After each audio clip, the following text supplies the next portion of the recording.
Hi friends, എല്ലാവർക്കും പുതിയൊരു വീഡിയോയിലേക്ക് സ്വാഗതം. ഞാനിന്ന് കൊല്ലം ടു തിരുവനന്തപുരത്തോട്ട് പോകുന്ന വഴിക്ക് കണ്ട ഒരു കാഴ്ചയാണത്.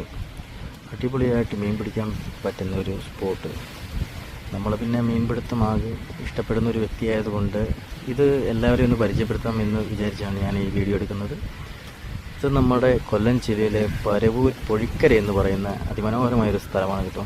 ഇഷ്ടംപോലെ ആൾക്കാർ എന്ന് വെച്ച് കഴിഞ്ഞാൽ ഒരുപാട് ആൾക്കാർ വന്ന് ചൂണ്ടയിടുന്നുണ്ട്. അവർക്ക് അത്യാവശ്യം മീൻ കിട്ടുന്നുമുണ്ട്. വലിയ വറ്റ, ചെമ്പല്ലി എന്നിങ്ങനെയുള്ള മീനുകളാണ് ഏറ്റവും കൂടുതലായിട്ട് ഇവിടെ എല്ലാവർക്കും കിട്ടിക്കൊണ്ടിരിക്കുന്നത്. പിന്നെ നമുക്ക് കുറച്ച് കാറ്റ് കൊള്ളാനായാലും ശരി, ഇച്ചിരി വൈബ് ആവാൻ വേണ്ടിയും കൂടി ഇരിക്കാൻ പറ്റിയ സ്ഥലമാണ്. പ്രത്യേക ഭംഗിയാണ് ഈ സ്ഥലത്തിന്. ചൂണ്ടയിടാൻ ആഗ്രഹിക്കുന്നവർക്ക് ധൈര്യമായിട്ട് വരാൻ പറ്റിയൊരു സ്പോട്ടാണ്. അത്യാവശ്യം മീൻ കിട്ടും. നമ്മൾ മീൻ കിട്ടാതെ ആരും പോവില്ല. ഈ പരിചയപ്പെടുത്തിയ സ്ഥലം ഇഷ്ടപ്പെട്ടെങ്കിൽ എല്ലാവരും ഒന്ന് ലൈക്കും കമൻറ്റും ഒന്ന് സബ്സ്ക്രൈബ് ചെയ്യുക.